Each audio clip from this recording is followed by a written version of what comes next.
Hello and welcome to today's Computing Web Seminar, Speech Recognition Technology. It's time to talk about quick efficiencies.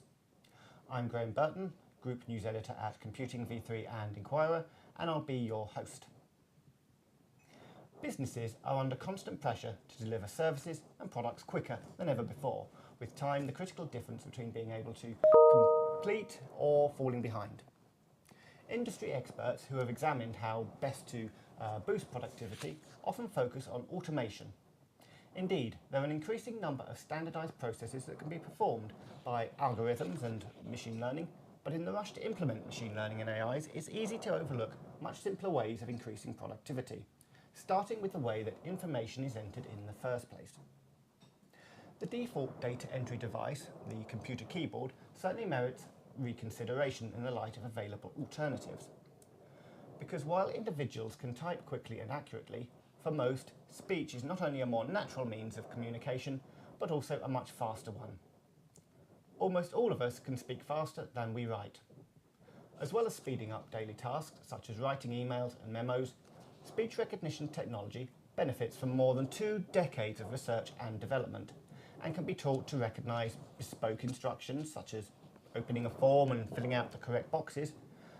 Not only is this way of working faster, but speech recognition applications do not misspell complex technical terms. During this web seminar, we will consider the role of reporting in business, the drain on productivity by labour-intensive methods, the potential impact of speech recognition technology, and the challenges that need to be overcome to deliver business benefits. Joining us to discuss this are Ian McKenna, Director of the Finance and Technology Research Centre, Stephen Moffat, Managing Director of Plus or Minus 7. Hi. And John Leonard, Research Director at Computing. Hello. Before we begin, I want to point out the Ask a Question button that should be on the panel in front of you.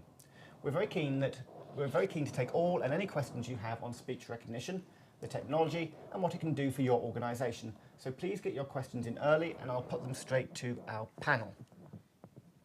So, we want straightforward, quick wins for improving office productivity and efficiency, including speech recognition technology. Desktop speech has been constantly developed for more than 20 years, as we've said, achieving a lot of interest from technology early adopters who could see how talking to a PC could benefit their productivity. It caught the general public's interest as a futuristic technology as well. However, 20 years ago, the average PC wasn't fast enough or powerful enough, and certainly not robust enough to allow the technology to perform quite as it should. The experience some people had 20 years ago isn't indicative of what we can do now.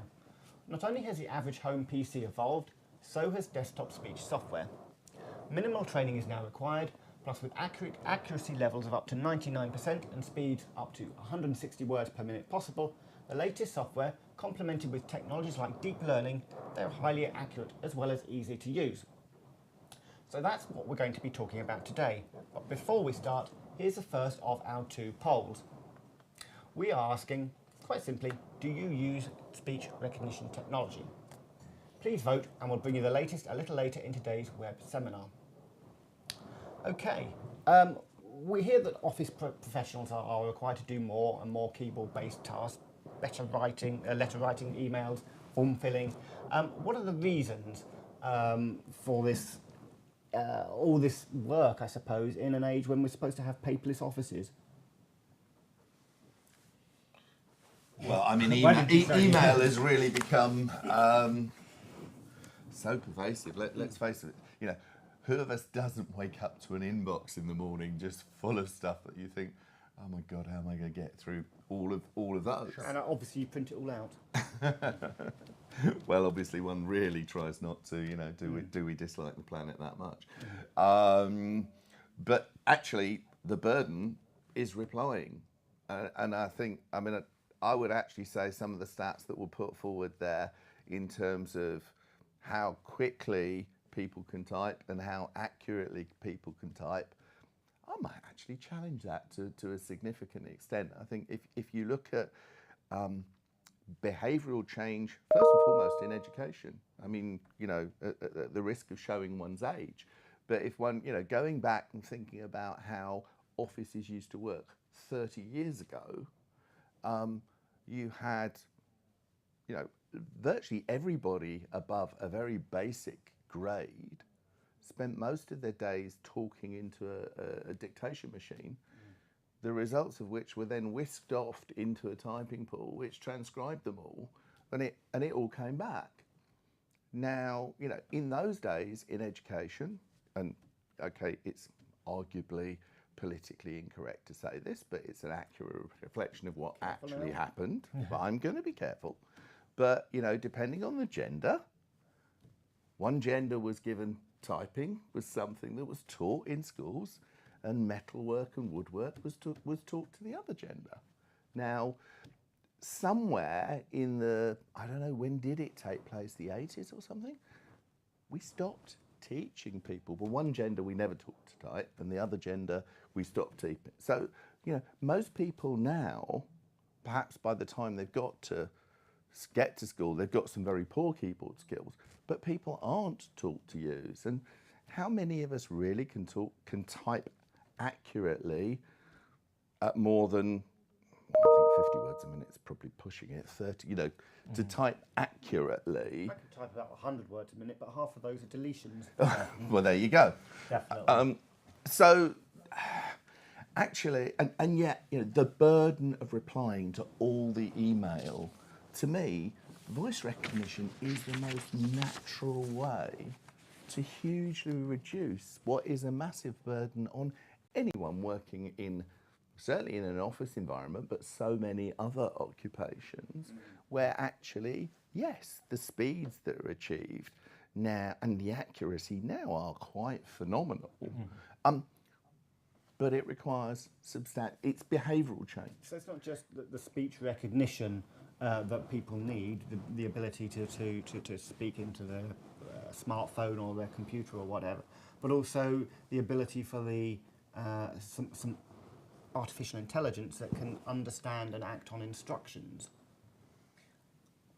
I think I think there's a couple things. So if we go back to the original question, which was the cause, I think one of them obviously is emails, but that comes about because we are now in a much more global environments in a workplace. If you think about the proverbial 20, 30 years ago, you would be in an office and you would basically interact with the people in your office, maybe only in the people on your floor. Now, with new working relationships, partners, offshoring, et cetera, there is a need for communication that is asynchronous, that's global. I mean, even in my company, we have people who are working in the US. We've had work with offshores around the world. So there is this, natural need for it. And if you think about the schedules and how fast, how much people's day is booked up with things, anything that can help speed the process up or eliminate some of that time where you're going on is, key. I think you're absolutely right there, but I think one should also think about the burden of regulation. I mean, Sure. Can anyone identify an industry where over the last 20 or 30 years there aren't far more onerous regulatory standards that have to be adhered to? And actually, there's always a symbiotic relationship between technology and regulation, because what technology can enable actually facilitates tighter regulation. And if you take the financial services industry, take things like MiFID II, which just came into effect at the beginning of the year, take the Insurance Distribution Directive, which will take effect in October this year. Huge increase in the burden of documentation and reporting to customers, both in terms of structured communication, but also unstructured communication, and the obligation upon if one looks at the IDD, and people are still just really beginning to get into the level of changes that will drive. So the IDD? Sorry, Insurance Distribution Directive, apologies. there will be, for every single recommendation made for insurance, there will be a considerably more detailed statement of demands and needs that is required, or you cannot legally sell that product. So the people having to do all this paperwork are the people selling the insurance as well, aren't they? So Absolutely. So it's not like you can sort of palm it off on somebody else, like some office junior, Well, going back to 20, 30 years, as used to happen. Actually, you do have an increasing growth of in the financial services sector, things like paraplanners who do a lot of the work. But I think also it's really important to look at the demographic profile. The vast majority of people working in financial services sales, for example, are actually in their mid-50s, not people who naturally, and it's a hugely male-dominated industry, we can't get away from the facts, and those are people that don't feel comfortable using keyboards. Yet they talk to people all the time, very articulately. And that's where, in my view, and certainly my personal experience, is I know I can get through about 3 times as much work using voice recognition as I would do typing the same. I'm glad you come to that. Just a little bit early, you used the phrase "at the risk of showing my own age." Well, I've got an email here, a question from someone with an NTL World email address, so that's definitely showing your age there. And they ask, up to what speed can speech recognition be 100% accurate? So you're a big user. What do you? Well, I mean, I noticed I think you cited 160 words a minute. My experience, I think it's nearly twice that speed. I mean, there's also, again, my experience, and it depends what you want to do. If you just quickly want to speak a line back, you can quite literally, press a button on the software, talk straight into your mic, and it'll transcribe. If you're doing a document where you absolutely want to go into the small print and make sure you're positioning everything very accurately, my experience is, make full use of the text-to-speech functions, so that dictate something, then select the text-to-speech and have the software play that text back to you, and that's very good. You tend to end up, in my experience, with a far more nuanced communication. You'll pay far more attention to punctuation, just generally hearing something. I mean, one of the problems that people highlight with voice recognition technology is you don't get spelling errors, you get sounds like errors, which can occasionally be embarrassing if the technology really mishears and puts a few words in that perhaps ought not to be in business communication, and very occasionally that can happen. But actually the answer to that is use the text-to-speech, because if you hear what you're saying played back to you, you get far better comprehension of, okay, have I positioned that right? And certainly in my experience, if I'm doing something that's really important, I'll always use the text-to-speech to play it back to me, because it also gives you a view of, if conversationally someone was saying that to me, how would I feel about it? I think the other thing to think about in this is that it depends on the speaker. So the text-to-speech works very well the closer that you are to a standardized your standardized language, whether it's English, French, Russian, whatever it is. If there's an accent, or if there's variance, or if it's your second, third, whatever language, the accuracy diminishes. Also depends on, obviously, the environment. For example, when my wife's out on the street and wants to call somebody, it's, and he tries to use the voice, it's very different than if you're sitting in the desk in the office. And that's just, I think it's the nature of things, even with the best of mics. But I think that the main thing is that there's a number of variables that go into how accurate. And to be honest, I mean, one of my colleagues lives on voice recognition because he's extremely dyslexic. And we've been working together for 15, 20 years now. And even at the best of times with a fully trained system, it's not 100% accurate. So I think, there is always that need to do the proofing, to do the checking regardless. I would entirely concur with those comments. I think the point is, however, it's really important to look at the overall productivity gain. Even if, for argument's sake, because generally, I think it's fair to say, most people can speak 3 times as fast as they can type. That I think is a minimum. Even if you then spend 50% more listening to the text back, you're still potentially saving about 50% of your time. And I think an important question I would ask anyone that's considering, and maybe a little bit cynical about this, is how much benefit would there be to you if you got 50% of the time that you spend responding to random emails back in your day? I don't know about anybody else, it gives me back 2 or 3 hours a day. If I could have an AI that deleted all my useless emails, I'd be very happy. Well, that's entirely another conversation. This comes from someone with 46,000 unread emails in his intro, so apologies if you've emailed me, that would be the so many of them. John, I believe, before you give us your research, I think you've given some voice recognition software a spin recently. Yeah, I use it because I'm an awful typist. I'm of the generation where we didn't learn at all. I couldn't type before I was about 25 actually, and so I'm pretty, sort of one-fingered at it now. But I use it for interviews. When I interview people, I listen back to the transcription at maybe 3/4 speed, and I just speak what I hear, and it's pretty good these days. It is. It's probably about 95% accurate. With some technical terms, Azure, I can never get it to say Azure right. But then I just sort of go in afterwards and say, right, replace all that as sure as Azure. Yeah. Bang, done. So if you don't work for ways Microsoft, around. it's great.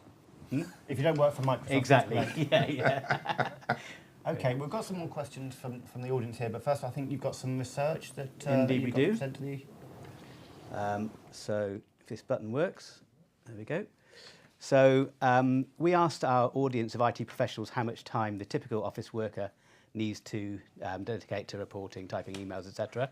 As you can see, there's a fairly wide spread of results with an average figure of around 7 to 10 hours a week. So that's about 1 or 2 hours a day. On to the next one now. Come on, there we go. We asked then, what's the biggest bugbear for these employees? The biggest one was typing up notes after a meeting, which can take as long as the meeting itself. I think we can all appreciate that one. It really represents a colossal waste of professionals' time on an unskilled task. Indeed, almost 2/3, or 64% of respondents to the research, suggest that the biggest bugbear for employees is that time taken for reporting.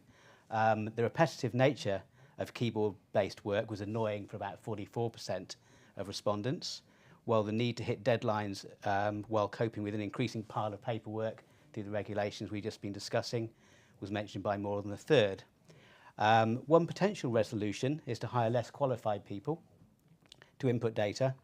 While 61% of respondents suggested they do take this approach, the clear majority add an important caveat. While they do appoint less qualified staff when it's practical, they often find it's easier for professionals to actually do their own reporting at the end of the day. Okay, so the picture is one of skilled professionals having to cope with more and more paperwork, and more screen work, I suppose, with the nature of the task being such that employing less skilled staff to write emails and minute meetings isn't really the answer. So what could professionals be doing with their time if they weren't doing so much correspondence, paperwork, letters, and other such bureaucratic nonsense? Spend time with their family.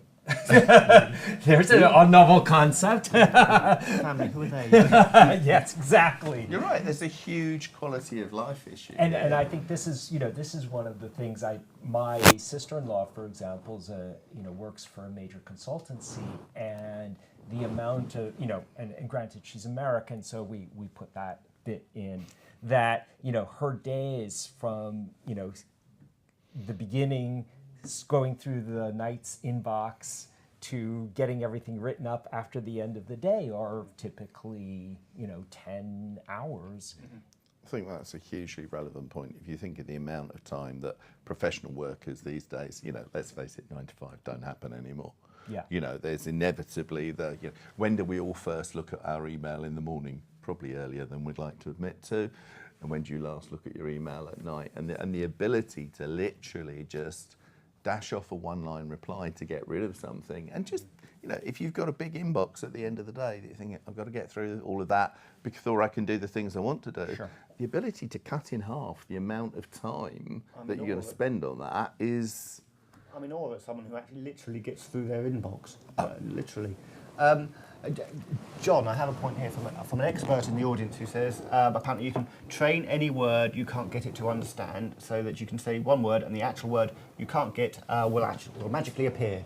So you need to work on that. I have worked on that. It's only that word I cannot get it to recognise. I don't know why.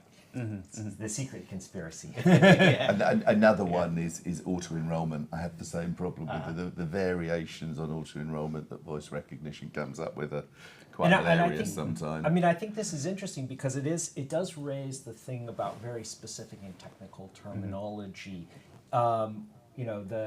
If it's kind of standard everyday speech, it's fine. Like, I was in academia, and a friend of mine was doing, had a very specialized degree. I was doing a law degree, and you would find that you would spend a lot of time auto-correcting certain terminology.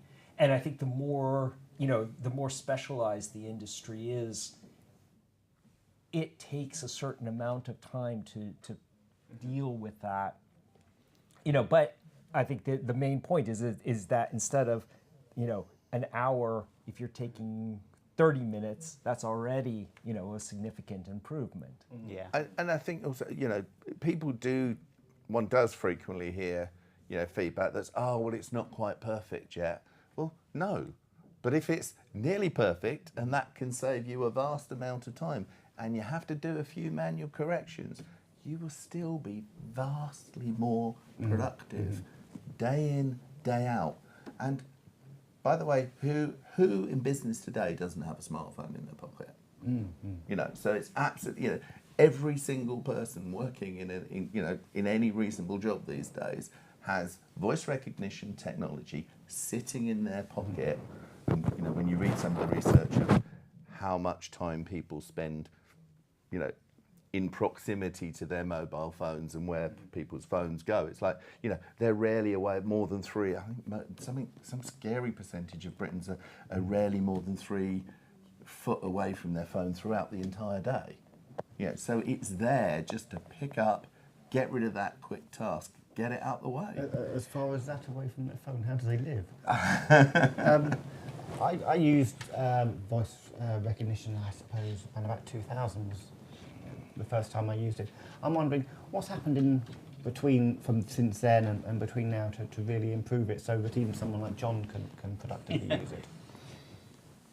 Well, I think, so again, based on my experience of working with people who have used it for at least that long, the training time has reduced. So the time when the first software that my friend was using, literally it was a day and a half, 2 days of reading long strings of text and correcting it in order to get it to a point where it was even, above 50% accurate. And now, literally out of the box, you don't need to train these things anymore. I mean, I've been doing some work recently. One of the large insurers has had me running workshops with millennial financial advisors, and what they're particularly looking at there is, and they're tending to work, these are typically sons and daughters of successful business owners, but the whole purpose of the work is to look at how they will approach things differently. And one particular thing I did do in these workshops is just say to them, right, get your mobile phone out, show them where the voice app is, and just say, talk into it. And absolutely, or indeed, swap phones with someone else and get them talking into your phone, because so there's no way that they... And the recognition rates are phenomenal. We are, yeah, certainly. 20 years ago, it was, you needed a lot of discipline to get the best out of it. Now you need absolutely, well, virtually no discipline at all. You need the discipline to do the proofing, but actually the transcription is virtually perfect. I'm glad you talk about discipline there, because I've got an email here from someone called Tim, and I don't think he's criticising speech recognition as much as he is possibly a colleague, who says his colleague used speech recognition to write emails, and their emails were very long-winded and unstructured, and he asked, doesn't talking have a different form to written communications? And I'm thinking, actually, if you're using speech recognition to respond to correspondence, or you're putting together a form or something like that, it does actually take a lot of personal self-discipline, I presume. But that's exactly why you should use the text-to-speech to play it back to you, and you hear it back. You're like immediately, oh no, that's wrong. I need to take. You know, it's very good for just cutting out the words you don't really need. You hear your long, and I think people can be just as long-winded in the way that they type responses to emails as they talk responses to emails. But text-to-speech is a really powerful tool to enable you to communicate more concisely and more effectively. And you can hear more clearly if you're basically a pompous windbag. Well, it requires a little bit of self-awareness, which is another discussion entirely. Yes. But I think one of the things, though, is that this is a change in business process and a change in education, because it's, you know, we've been trained through our schooling to look at a piece of paper that we've typed something on and have some level of kind of editorial capabilities in it. If we're switching to this new world of speaking, which, you know, admittedly, conversation, we don't edit, you know, it's now, you know, now we have to go through this, learn the step of play it back to ourselves, take some distance, think about it in a different way, because speech is, in our, you know, for us, it's, you know, spontaneous. You know, we're here having this conversation. There's a lot of pauses, a lot of, you know, back and forth, but then to take that and change that into written text, you know, does require a different kind of working.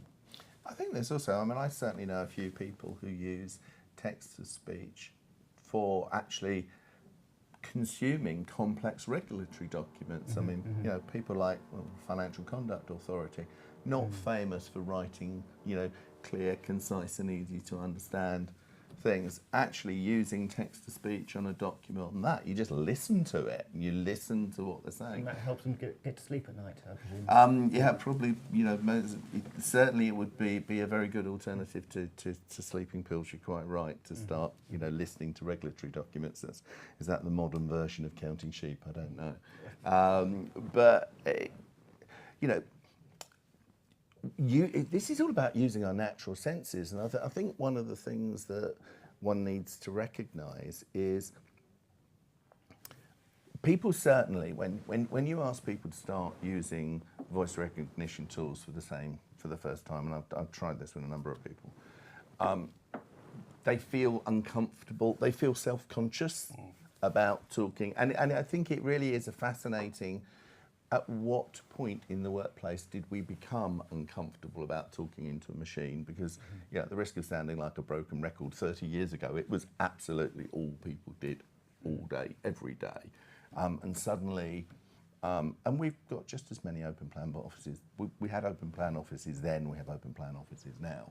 But I think it's a behavioural, perhaps it's, you know, people being more self-conscious, whereas in actual fact, the other people in your office are busy getting on with what they're getting on with.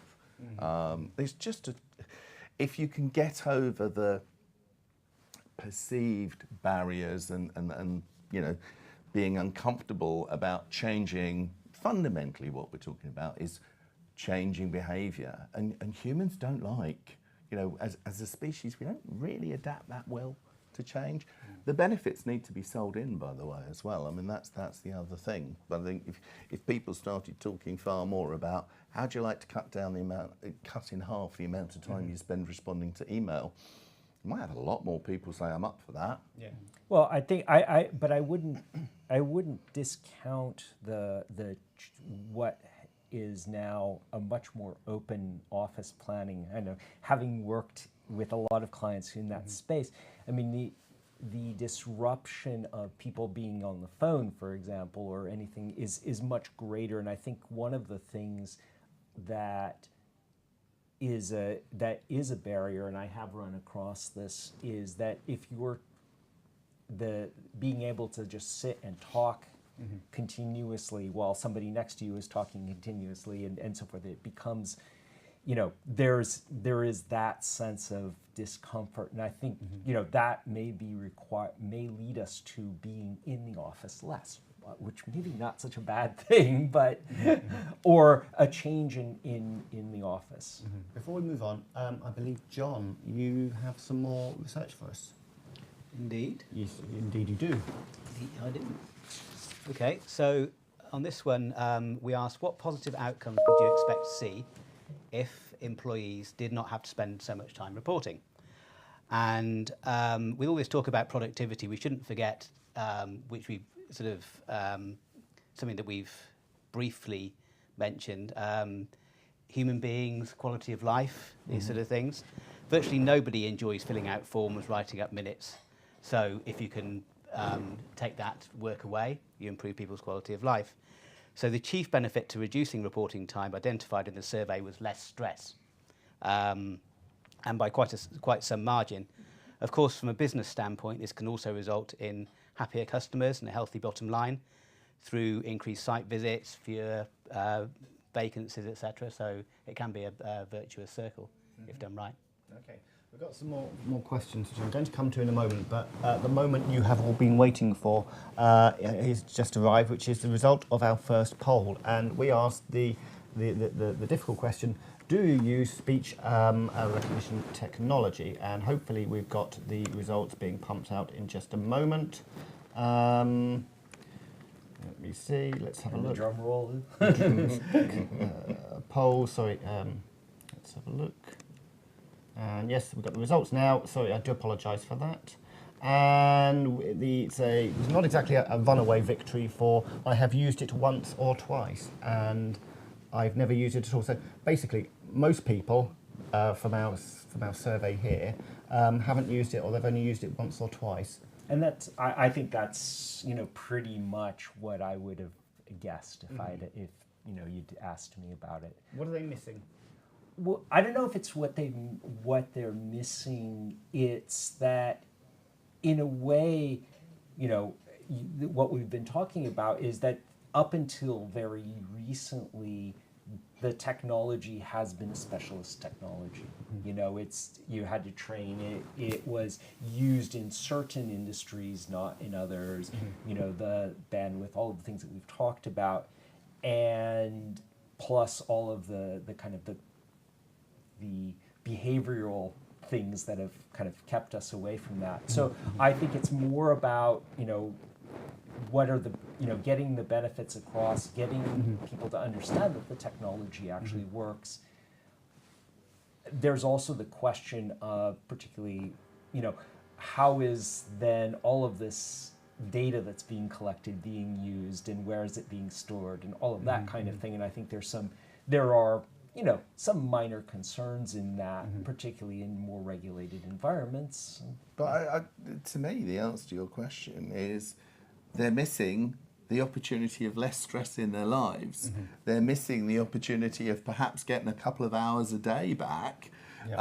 And frankly, what I think your poll validates is the vast majority of people listening to this webinar today, could hugely benefit from this technology, which is really widely available to. They're all walking around with that technology in their pocket today. Would it be true to say that on the PC or laptop, for example, obviously CPUs are a lot more powerful these days, a lot more memory, a lot more bandwidth.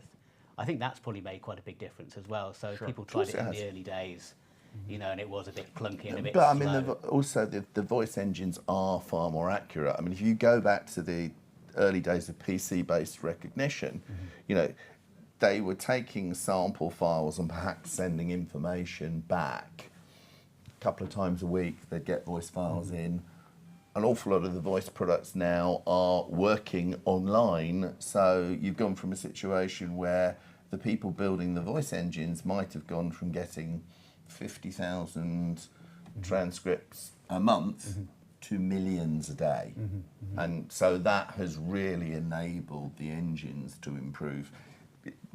Anybody that has tried it before and not liked it, not got on with it, if you haven't done it in the last 18, 24 months, you really want to go and revisit.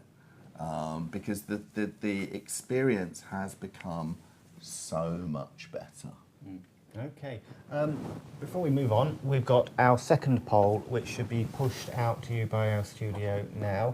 And we're asking, do you think that speech recognition software can help speed up reporting and other business tasks, such as writing emails and letters? We know what our panel thinks about that. We'd like to know what you think about that, please. Okay. We've already mentioned it's not a new thing, and it's popular in certain niches. Could the fact that it's been around a while be one reason why it can be overlooked for more general applications? I think you said people might have used it, say, 2000 was the last time I used it. And they thought, it was good, but not quite right. What's happened over the last 20 years? You've mentioned one thing. Look at the changes in cars. Look at all the different technologies that are employed. Compare a car from 1997 with a car from coming off the production line today, and the technology employed in that car. Look at GPS. Look at navigation. There's so many things. I think yes, there were understandable. It took me many attempts over several years to get to the stage. Where I was comfortable to use it all the time. I think my own experience really was, it was once these apps started being online connected and the engines just became so much better. But, technology's improved. You made the point about processors. The sheer speed of the processors in our mobile devices, never mind our desktops, is increasing. Well, I think the other thing that is part of this is that this is one technology in a wave of technologies that is continually washing over us over the last 20 years. And, in a sense, okay, so we've got, we started with we were talking earlier about the beginning of the web, the, mobile phones, all of this. It could be that its time wasn't, it wasn't the time for speech recognition until now, like you said, there's now the engines, the bandwidth, the ubiquity make it a viable proposition in the same way that with the web. We've got an absolute ton of questions here, and I'm going to do my best to get through them. If not, maybe somehow our sponsors can get back to you with technical questions later. But we have one question here. When using speech recognition on a smartphone or other mobile device, how secure is the data? That's an interesting question. And this is part of where I think, as this is becoming more ubiquitous and as people are starting to use this more, I think these are the questions, because there's two things. One is that the voice recognition people want more data because it's training the machine learning algorithms. So the more that they accumulate, the better the engines get. So that's one aspect. There is, of course, certain voice companies, have other businesses that profit from knowing things about you, et cetera, et cetera. I think there are still some questions to be answered, and I think some things are going to shake out of it. But that was the same with the internet, or in general. Also, how can you fit it into into your business workflow? Where in the workflow process can the technology benefit organisations most? Probably the ideal, the optimal solution is embed it on every desktop and laptop, give people good quality microphones to use, and get into the habit of, I would certainly say, one of the key bits in being most productive out is don't kid yourself that you can just type the thing quicker, because you can't. Actually, if you start using it day in, day out, you'll just get to the situation where just click the icon, talk, and send. So, in an ideal scenario, you would have it across all devices that you would use. But I don't think you have to say, oh, well, I'm not going to use it unless I can do it, everything. Just try it. Take your phone out, enable the voice recognition, use it to smallest. You'll be amazed by what you can achieve in a couple of minutes. And the productivity benefit is phenomenal. We sort of tend to use lots of different applications now. How good do you find it sort of opening, say you say, oh, I want to type an email now, open the email. I want to type a Word document. I'll be honest, I think, again, there's a pattern here. Hands are still good for some things, clicking an icon to open something. Yes, you could use voice commands. To me, that's probably a discipline. Well, I haven't yet adopted that discipline, to be candid. I still get huge productivity benefits. Could I perhaps do more? Probably I could, but actually, the main thing for me is actually, and I think the biggest comes back to how many of us are really good, fast, accurate typists. Not me. Before we get to John's next tranche of research, I've just got a question from the audience here very briefly, really. How does it cope with acronyms and jargon? Because you mentioned regulatory stuff, but I'm wondering, if you're a doctor in a busy office, if you're a lawyer drafting documents, you've got a lot of jargons, you've got acronyms. Those are two professions where there are specialist versions of these software. Actually, if you're in one of those professions, I would absolutely urge someone to seek out the specialist versions which are designed to accommodate all of that. And as has been pointed out, you can train these things. It just needs a little bit, a little bit of discipline. But certainly my argument would be get the simple benefits now and then learn. It's not, my experience, not too complicated you quickly learn what the machine will get right and what it won't, and it's quicker just to type that in. Okay. John, your research. Thank you. So on this one, these machines work. Sorry, I can't get this slide up here. There we go. We looked at the drawbacks that people had identified with using speech recognition technology in an office environment. The main ones, no big surprise, were increased noise levels and the fact that inaccuracies could be hard to spot. Slightly lower down the list were user acceptance issues, including perceptions about the amount of time required to train the software. I think we've just covered that one off. And concerns that people might find it hard to use. As inefficient as keyboards might be, habits of a lifetime are hard to break. So it's this change thing, which is often the hardest thing to push through in any sort of work environment. A few questions noted down here. First of all, office noise, inaccuracies, training. Are these really big barriers, or are they just people's perceptions? I think looking at that list, the vast majority of those, I think, are perceptions, preconceptions. Example of people who might have used the products 10 years ago when they were in a different space. And even coming down to the one about the licensing can be expensive. My answer to that would be, how much do professionals charge their time out per hour? If you're talking about a piece of software that might cost you £150 if that's £150 license cost, you've got to save, for a lot of professionals, 1 hour. Okay, couple so of hours. 2 hours work, you cut that down to 1 hour, but then you charge for 2 hours anyway, so you pay for it in 1 hour. Or you could reduce your charges to your customers. Oh, yeah, of course, yeah. that would happen. I've got a question here, which I think feeds into this. One of our viewers says, I knew someone who used it in the past and who had multiple sclerosis. took a lot of time and effort to train the system, but she was hugely frustrated by the fact that MS changed her voice in cycles, so that there were times her speech was much worse than other times, and the speech recognition technology that she used didn't cope with that. Does modern speech recognition technology still have that problem? Yes, and I think this is one of the, so this goes back to what I was mentioning earlier, is that one of the big concerns is that the closer that you speak to a standard language, and then there's a question of what that standard language is, the better it is.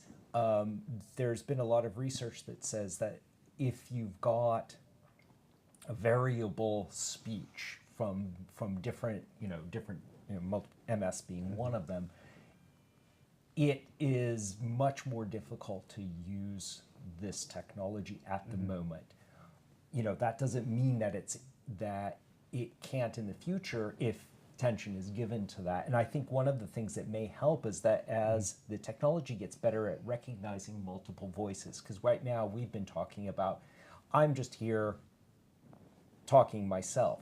Where I think the interesting productivity is instead of having somebody write up a meeting, why not have the recording of the meeting automatically transcribed? The meeting can write itself. Exactly. And then you at least have and then you can shape it and so forth. But so as we start to get to the ability to, have this conversation, we would have an instant transcript of it.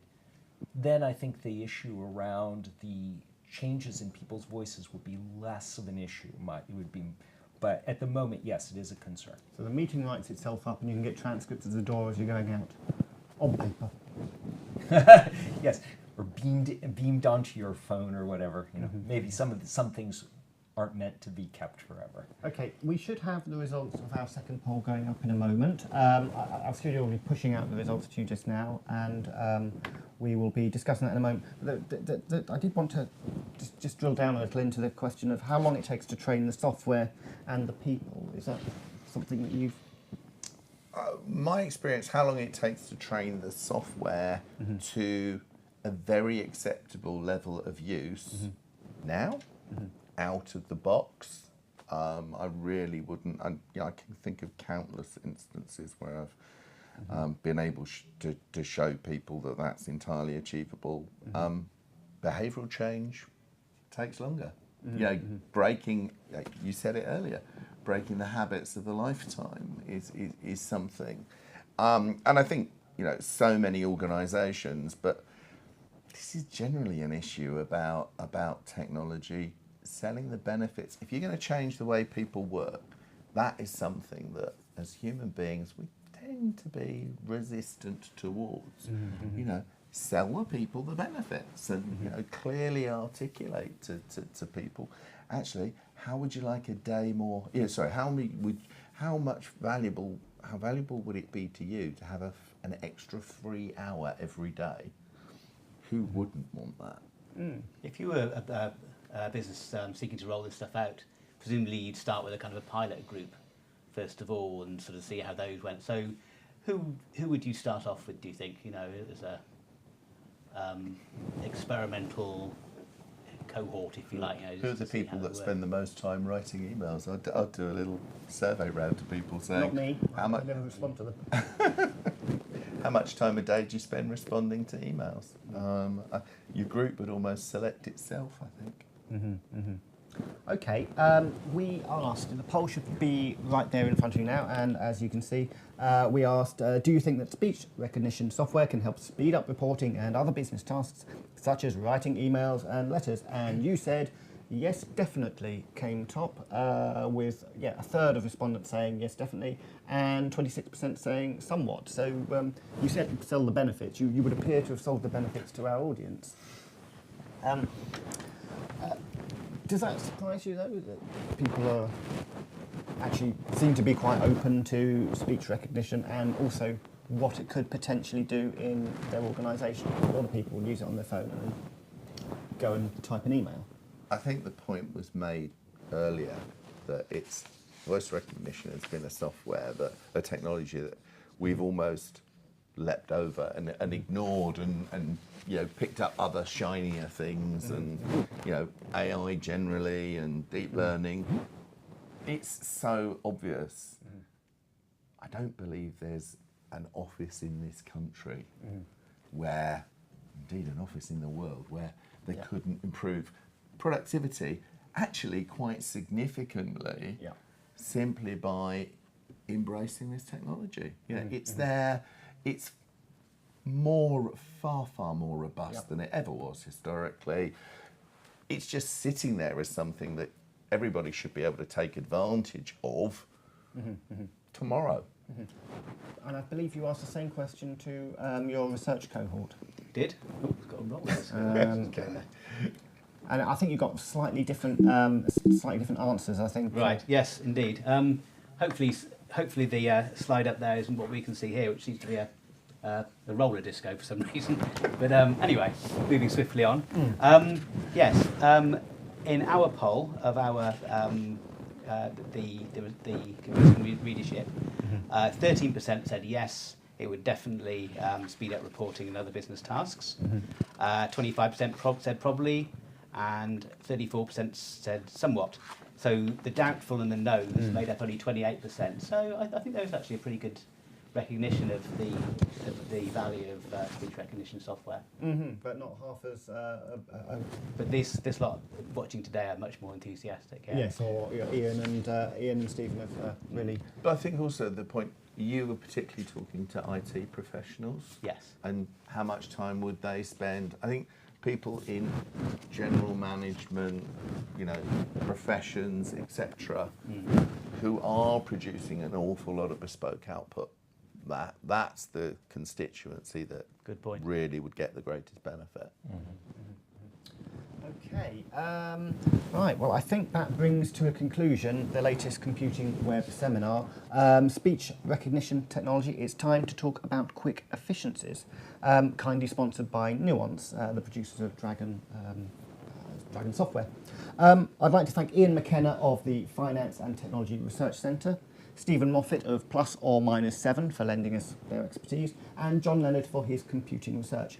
Most important of you all, I'd like to thank you, the audience, for making it worthwhile and for voting in all our polls and all your questions.